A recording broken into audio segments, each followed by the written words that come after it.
महल के दरबार का एक शानदार और पुराना कक्ष। दीवारों पर खूबसूरत नक्काशी और बारीक चित्र बने हैं। राजा विक्रम सिंह अपने सिंहासन पर बैठे हैं।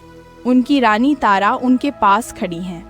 दरबार में मंत्री, सैनिक और आम लोग मौजूद हैं। राजा के चेहरे पर गहरी उदासी झलक रही है।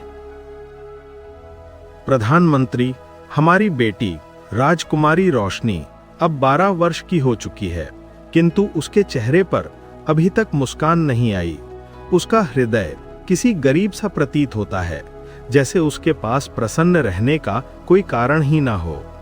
हमने राज्य के श्रेष्ठतम वैद्य बुलाए, सबसे महंगे खिलौने उसे दिए, किंतु कुछ भी प्रभावकारी नहीं हुआ। जी महाराज, सब जानते हैं कि राजकुमारी के जन्म से पहले आपने और महारानी जी ने कितनी प्रार्थनाएं की थीं, किंतु उसके जन्म लेते ही एक अजीब सा दुख उसके हृदय से जुड़ गया। किसी को नहीं पता कि उसका कारण क्या है। काश कोई उपाय होता जिससे हम अपनी बेटी की मुस्कान वापस ला पाते। उसके चेहरे की उदासी हमें हर क्षण तोड़ रही है। मैंने तो सुना है कि उस जंगल के पास एक जादुई झील है जहां एक जादुई परी रहती है। शायद वो हमारी सहायता कर सके। रानी, यह कैसी बातें कर रही हो? यह सब केवल किस्से कहानियां हैं। हम राजा हैं, हमें इन अंधविश्वासों पर विश्वास नहीं करना चाहिए। हम मनुष्य हैं और मनुष्यों को केवल अपनी परिश्रम पर विश्वास रखना चाहिए। जहांपना, उचित होगा कि हम हर संभव प्रयास करें। यदि हम जादू में विश्वास नहीं भी करते तो कम से कम उस स्थान को देख तो सकते हैं। शायद कोई आशा मिल जाए।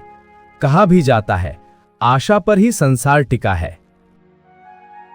ठीक है मंत्री, आप और कुछ सैनिक प्रातः ही उस जादुई झील की ओर प्रस्थान करें। यदि वहां सचमुच कोई परी है तो उसे हमारे लिए बुलाइए। हमारे राज्य के लोगों और हमारी बेटी के सुख के लिए हम किसी भी सीमा तक जा सकते हैं।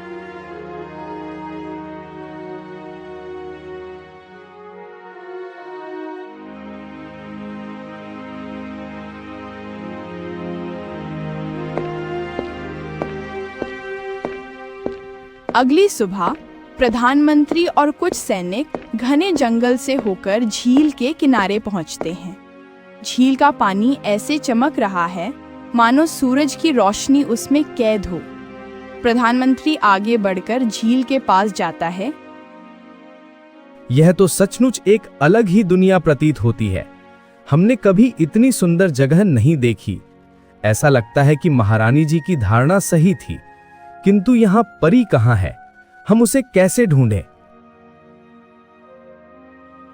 हे जादुई झील की अधिष्ठात्री, हम इस राज्य के महाराज विक्रम सिंह के मंत्री हैं। हम राजकुमारी रोशनी के लिए प्रसन्नता और मुस्कान की खोज में आए हैं। हमारी प्रार्थना सुनो, हमारा मार्गदर्शन करो। झील के पानी में हल्की सी लहर उठती है और एक चमकती हुई परी जिसका नाम सुनहरी है पानी से बाहर आती है। उसके पंख सुनहरी रोशनी से जगमगा रहे हैं। वह मुस्कुराती है और हवा में तैरने लगती हैं। हे मनुष्य, तुम्हारी प्रार्थना मैंने सुन ली है, किंतु तुम इस जादुई स्थान पर क्यों आए हो? मनुष्य और जादू की दुनिया में गहरा अंतर होता है। यहाँ से तुम्हें प्रसन्नता नहीं मिलेगी, केवल उसकी खोज का मार्ग मिलेगा। हे परी, मैंने आपको अपने जीवन में कभी नहीं देखा। आपकी शोभा इस झील से भी अधिक आलोकमयी है। हम अत्यंत चिंतित हैं। हमारी राजकुमारी उस दुख में डूबी है जिसका कारण कोई नहीं जानता। आप ही हमारी अंतिम आशा है। हर दुख का कोई कारण होता है और हर प्रसन्नता का भी। यदि तुम्हारी राजकुमारी का हृदय रिक्त है तो उसका अर्थ है कि उसे अभी तक प्रसन्नता नहीं मिली। उसे प्रसन्नता का कारण नहीं मिला। उसके हृदय में एक ऐसा रहस्य छिपा है जो केवल सत्य की रोशनी में ही प्रकट हो सकता है।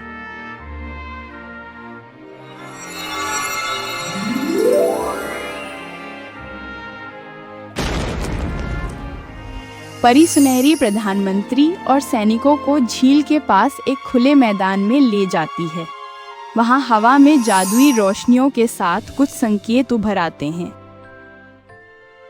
हे मंत्री, मैं तुम्हारी सहायता करूंगी, किंतु मेरा जादू मनुष्य के हृदय में सीधे प्रसन्नता नहीं भर सकता। ये केवल मार्ग दिखा सकता है। तुम्हारी राजकुमारी की प्रसन्नता उस जादुई मंदिर में छिपी है जो बहुत दूर पर्वतों के पीछे है। वह मंदिर केवल वही देख सकता है जिसका हृदय निष्कलुष हो और जो प्रेम का वास्तविक अर्थ समझता हो। जादुई मंदिर? पर वह कहाँ है? उसका तात्पर्य क्या है? हमारे महाराज और महारानी ने अपनी बेटी को हर वह वस्तु दी है जो उसे प्रसन्न रख सके। यदि वह प्रेम नहीं है तो और क्या है? तुम्हारी दुनिया में धन, शक्ति और मूल्यवान वस्तुओं को प्रेम समझ लिया जाता है, किंतु हमारी दुनिया में सच्चा प्रेम निस्वार्थ त्याग और दूसरों के लिए जीने का नाम है। राजकुमारी रोशनी को किसी वस्तु से नहीं बल्कि किसी अनुभव से प्रसन्नता मिलेगी। उसे ऐसे व्यक्ति से मिलना होगा जो प्रेम का असली अर्थ जानता हो। हम आपकी बात समझ रहे हैं, किंतु यह सब कैसे संभव होगा? हमारी राजकुमारी तो महल के बाहर कभी नहीं जाती। उसका हृदय तो मानो पत्थर का प्रतीत होता है। यह तुम्हारा पहला परीक्षण है। मैं राजकुमारी को एक जादुई कबूतर दूंगी जो उसके हृदय को समझता है। वह कबूतर उसे उस यात्रा पर ले जाएगा जहां उसे वह सच्चाई मिलेगी जो उसकी उदासी का कारण है। याद रखो, इस यात्रा में ना तो कोई धन काम आएगा और ना ही सैनिकों की सेना, केवल हृदय की सच्चाई।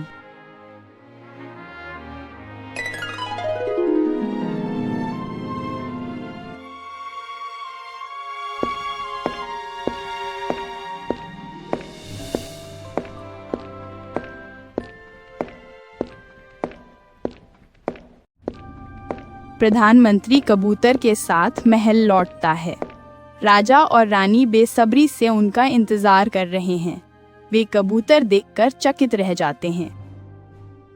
प्रधानमंत्री, क्या ये वही जादुई कबूतर है?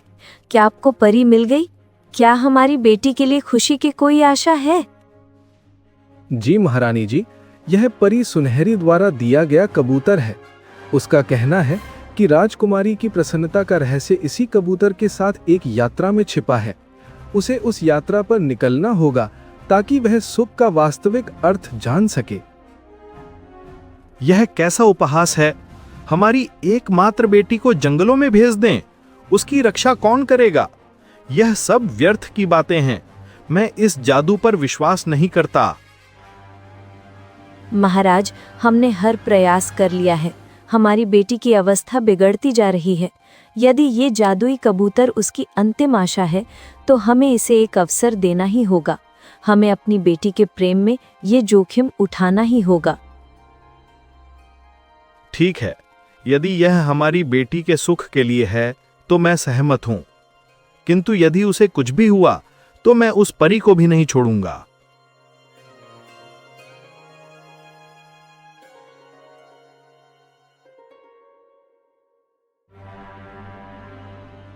राजकुमारी रोशनी अपने कक्ष में अकेली बैठी है।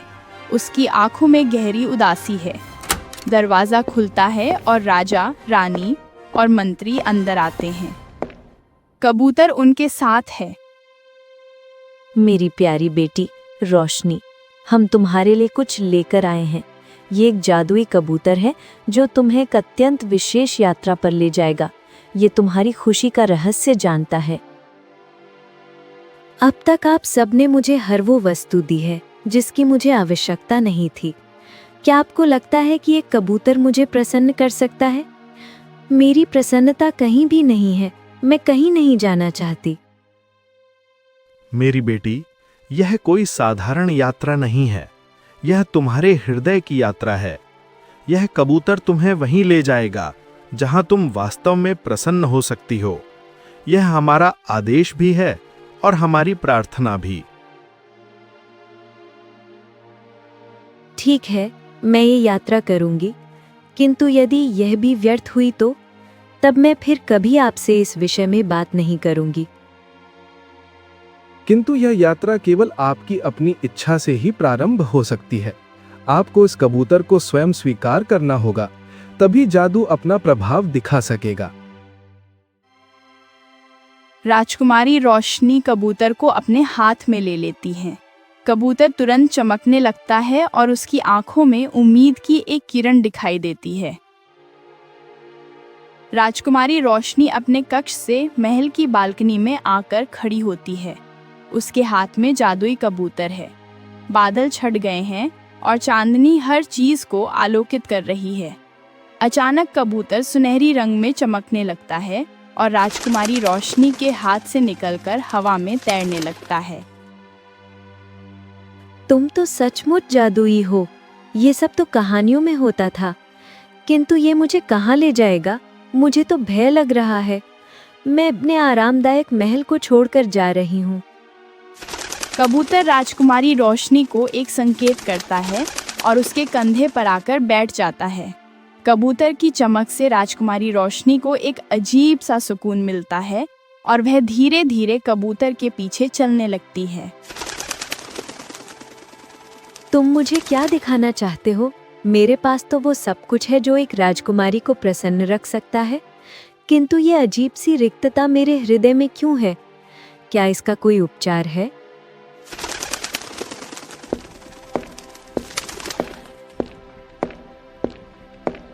कबूतर चुपचाप उड़ता रहता है, महल की ऊंची दीवारों को पार कर घने जंगल की ओर। राजकुमारी रोशनी उसकी राह दिखाने पर चलती रहती है। उसका दिल पहली बार तेजी से धड़क रहा है। शायद माँ ठीक कहती थीं।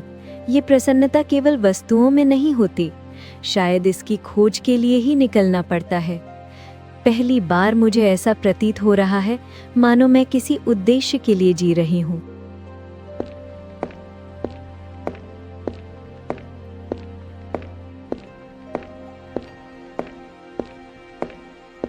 कबूतर राजकुमारी रोशनी को एक छोटे से गांव में ले जाता है जो पहाड़ों के दामन में बसा है। गांव में लोग अपने अपने कामों में लगे हैं। एक गरीब आदमी जिसका नाम किशन है अपने हाथों से मिट्टी के बर्तन बना रहा है। उसके चेहरे पर अजीब सा सुकून और खुशी झलक रही है। मेरी प्यारी मिट्टी, तुम में क्या जादू है कि हर बार तुम एक नई शक्ल अख्तियार कर लेती हो। यही तुम हो जो मेरी जिंदगी में रंग भरती हो। तुम ही मेरी खुशी हो। किशन अपना बनाया हुआ एक बर्तन लेकर एक बूढ़ी औरत को देता है जो बर्तन की कीमत नहीं चुका पाती। मेरे पास तुम्हें देने के लिए कुछ भी नहीं है। तुमने कितनी मेहनत की है। अम्मा, मेहनत तो जिंदगी का हिस्सा है, लेकिन इसकी कोई कीमत नहीं होती। आपकी दुआएं मेरी दौलत हैं और आपकी खुशी मेरी कीमत। ये बर्तन मेरी तरफ से तोहफा है, बस इसे खुशी से कबूल कर लीजिए। राजकुमारी रोशनी ये सब देखकर हैरान रह जाती है। ये कैसा मनुष्य है? ये क्यों निःशुल्क अपनी मेहनत दे रहा है? क्या ये सचमुच प्रसन्न है? इसके पास तो ना महल है, न मूल्यवान वस्त्र, फिर भी इसके चेहरे पर ऐसी उज्ज्वलता है। राजकुमारी रोशनी किशन के पास जाती है जो अपना काम जारी रखे हुए है। हे मनुष्य, मैं एक राजकुमारी हूँ और मैं ये जानना चाहती हूँ कि तुम इतने प्रसन्न कैसे हो। तुम्हारे पास कुछ नहीं है, किंतु फिर भी तुम किसी से उसके परिश्रम का फल नहीं लेते। खुशी का मतलब मेरे लिए कीमती चीजें नहीं, बल्कि संतोष है। जब मैं किसी के लिए कुछ करता हूँ और उसके चेहरे पर मुस्कान देखता हूँ तो मेरा दिल खुशी से भर जाता है। मेरी मेहनत का सबसे बड़ा इनाम यही है कि मैं किसी की मदद कर सकूं। किंतु ये सब क्या है? मैंने सदा यही सोचा कि शक्ति, धन और विशाल महल ही प्रसन्नता लाते हैं। मेरे पास ये सब कुछ है, फिर भी मैं प्रसन्न क्यों नहीं हूँ? शहजादी, आपका दिल उस दिए जैसा है। ये खाली तो है, लेकिन इसे रोशन करने के लिए सिर्फ एक छोटी सी किरण चाहिए। ये किरण वो रोशनी है जो आप दूसरों की जिंदगियों में बिखेर सकती हैं। जब आप दूसरों के गम बांटेंगी तो आप अपने गम से निकल आएंगी।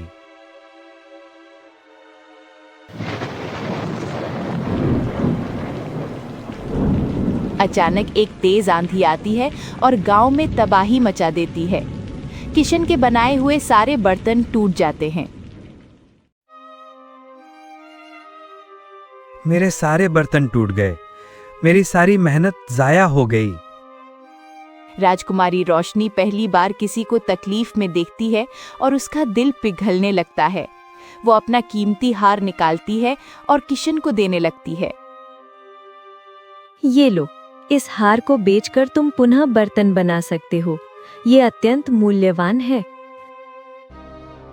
शहजादी, आपका शुक्रिया, लेकिन मैं आपकी मेहरबानी कबूल नहीं कर सकता। ये आपकी दौलत है। मैंने आपको बताया कि मेरे लिए सच्ची खुशी वो नहीं जो खरीदी जा सके। मैं दोबारा मेहनत करूंगा। राजकुमारी सोचती है।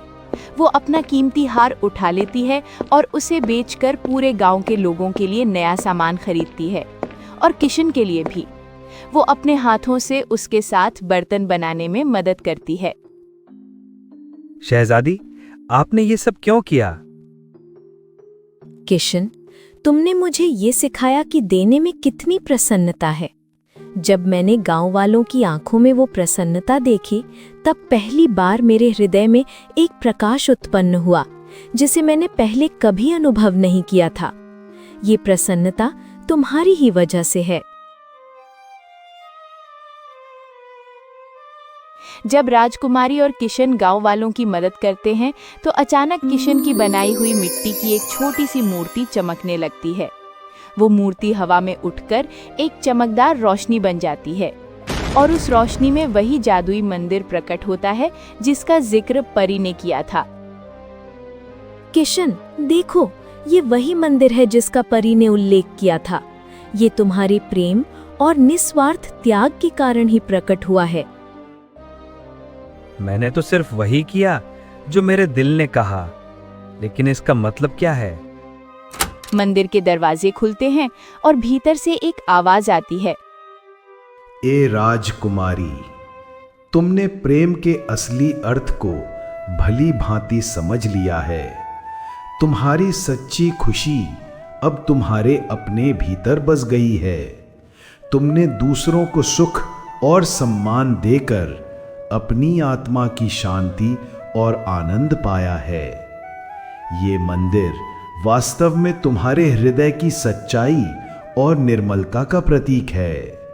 इसके भीतर जो उजाला है, वही उजाला अब तुम भी अपने जीवन में अनुभव कर सकती हो।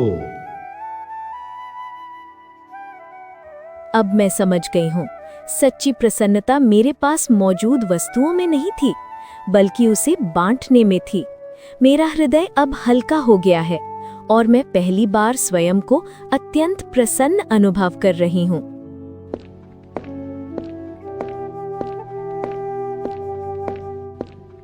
राजकुमारी रोशनी जादुई मंदिर के भीतर कदम रखती है। भीतर का वातावरण बहुत शांत है और हर तरफ से उजाला फैल रहा है। मंदिर के बीच में एक चमकता हुआ दीप रखा है जिससे प्रकाश की किरणें निकल रही हैं।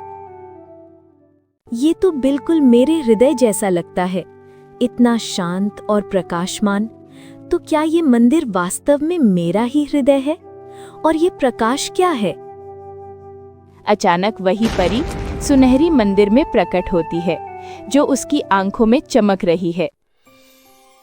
हाँ राजकुमारी, यह मंदिर तुम्हारे हृदय का प्रतिबिंब है। जब तुम्हारा हृदय प्रसन्नता से रिक्त था, तब ये मंदिर दिखाई नहीं देता था। अब जब तुमने दूसरों की सहायता करके प्रसन्नता को अनुभव किया है, तो तुम्हारा हृदय इस मंदिर की तरह प्रकाशमान हो गया है। यह दीप तुम्हारी भीतरी प्रसन्नता का प्रतीक है। किंतु ये सब मेरे साथ ही क्यों हुआ? मैं दूसरों से भिन्न क्यों थी? मुझे दुख नहीं क्यों घेर रखा था? तुम दूसरों से अलग नहीं थी। तुम्हारे भीतर भी वही दिल था जो हर इंसान के भीतर होता है। तुम्हारे हृदय को दुख ने इसलिए घेर लिया था क्योंकि तुमने आनंद का असली स्रोत नहीं पहचाना था। जब तुमने अपनी संपत्ति को दूसरों की मदद के लिए लगाया, तब तुम्हारे हृदय को वो शक्ति मिली जिससे तुमने अपने दुख पर विजय पाली। उसी से तुम्हारी आत्मा को वो शांति मिली जिसने तुम्हारे भीतर की खाली जगह को भर दिया। ये सब क्या केवल एक सबक था? क्या मुझे सचमुच कोई गम था ही नहीं? दुख था, किंतु वह एक प्रकार का शून्य था। ये तब तक बना रहेगा जब तक तुम अपने जीवन का उद्देश्य नहीं पालो। अब तुमने अपनी प्रसन्नता का मार्ग खोज लिया है और वह है दूसरों की प्रसन्नता।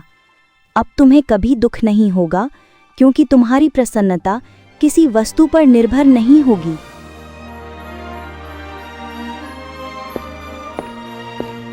राजकुमारी रोशनी परी सुनहरी का आभार व्यक्त करती है और कबूतर के साथ महल की ओर लौटती है। रास्ते में उसे वही सुंदर जंगल और नदियां दिखाई देती हैं, लेकिन अब वो उनकी सुंदरता को महसूस कर सकती है। उसका हृदय खुशी से झूम रहा है। क्या तुम मुझे बता सकते हो कि मैं इतनी बदल कैसे गई?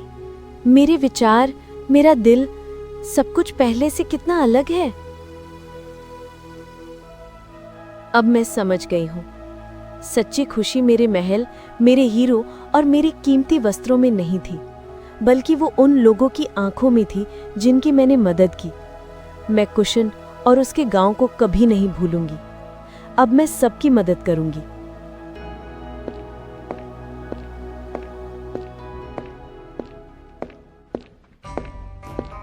जंगल के रास्ते में उसे एक बूढ़ी औरत मिलती है जो लकड़ियां इकट्ठा कर रही है।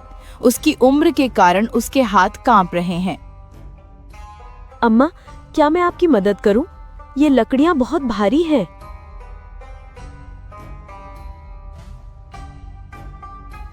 राजकुमारी स्वयं अपने हाथों से उस बूढ़ी औरत के लिए लकड़ियां उठाकर उसके घर तक पहुंचाती है और उसे खाने के लिए कुछ सिक्के भी देती है जो वो अपने पास रखती थी। ऐ शहजादी, तुम एक बहुत नेकदिल इंसान हो। ईश्वर तुम्हें हमेशा खुश रखे और तुम्हारी हर इच्छा पूरी करे।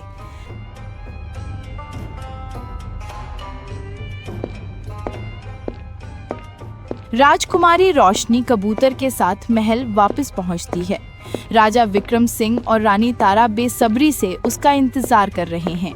जैसे ही वे उसे मुस्कुराते हुए देखते हैं, उनकी आंखों में आंसू आ जाते हैं।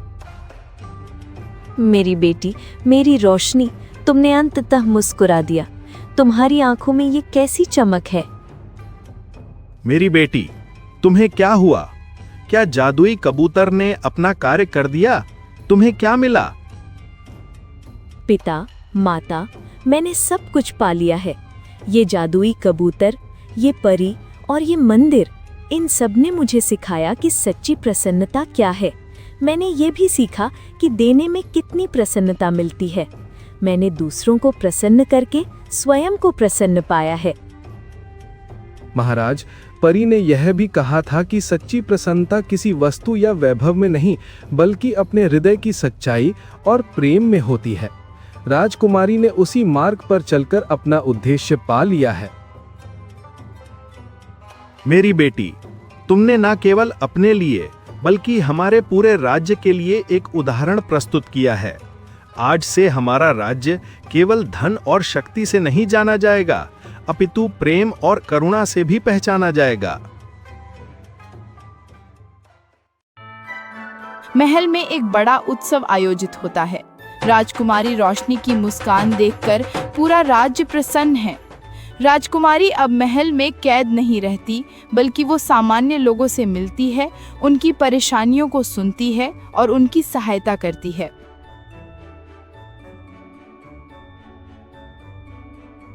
ये लो बेटा, तुम्हारे चेहरे पर ये मुस्कान मेरे लिए संसार की सबसे बड़ी संपदा है। हमारे महल में लंबे समय बाद आज प्रसन्नता की लहर आई है। हमारी बेटी की आंखों में अब वो चमक है जिसे हम कभी खरीद नहीं सकते थे। हमारी बेटी ने हमें यह सिखाया है कि हम जिस प्रकार अपना कर्तव्य निभा रहे थे उसमें भी कमी थी। सच्चा राजा वह नहीं होता जो केवल शासन करे, बल्कि वह होता है जो अपने लोगों के हृदयों को प्रसन्न करे।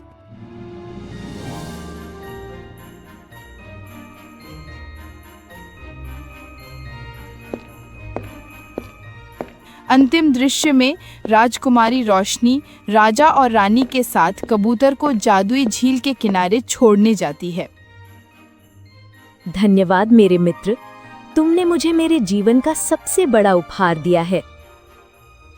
कबूतर झील के पानी में वापस चला जाता है और एक चमकदार तारा बनकर आकाश में ऊंचा उठ जाता है। परी सुनहरी की आवाज हवा में गूंजती है। हे राजकुमारी रोशनी, तुम्हारी प्रसन्नता अब तुम्हारे भीतर है और वह कभी समाप्त नहीं होगी। तुम ऐसी रोशनी बन चुकी हो जो सदैव दूसरों को मार्ग दिखाएगी।